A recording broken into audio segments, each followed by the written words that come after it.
am Kim J. Salobre from Tigbao, Libagon, Southern Leyte, Automotive 1A. Today, I will be presenting a summary of what I have understood from the CWTS orientation. This includes its purpose, mission, objectives, rules, and overall importance in shaping us as students and future members of society. Through this presentation, I hope to highlight how CWTs help develop not only our knowledge but also our values and responsibilities as individuals. CWTS or Civic Welfare Training Service is a part of NSTP program that aims to develop students into responsible, active, and community-oriented citizens. Based on the orientation, the program focuses on building civic consciousness, patriotism, and readiness to help the community through service and participation. This mission of CWTS is to shape students into well-rounded individuals who are socially responsible and committed to public service. It emphasizes not only academic knowledge but also the physical, moral, spiritual, and social development of students. So, through this program, students are encouraged to practice values like nationalism, volunteerism, and cooperation. In terms of objectives, CWTS aims to engage students in community use projects that focus on areas such as health, education, environment, safety, and entrepreneurship. Students are expected to apply what they learn in school to real life situation, helping solve community problem.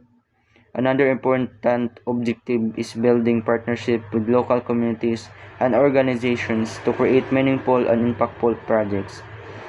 The program also outlines expected outcomes after completing CWT students should demonstrate a strong sense of civic duty, actively participate in community service, and contribute to national development.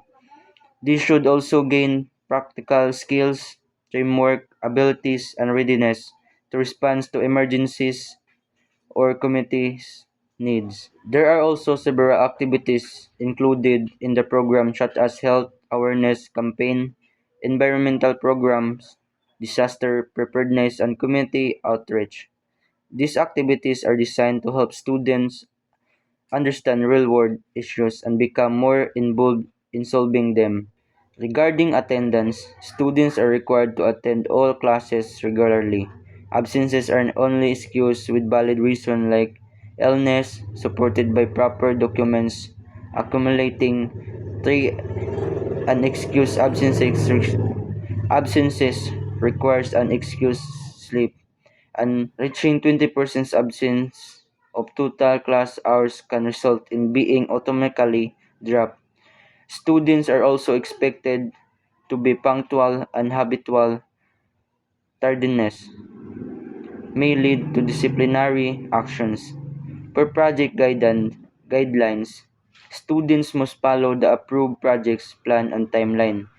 Any changes must have proper approval, proper use of materials and funds in required, and the student must document their work through daily logs and photos. In off-campus activities, students need to submit a parent or guardian consent from a secure necessary permits from the community.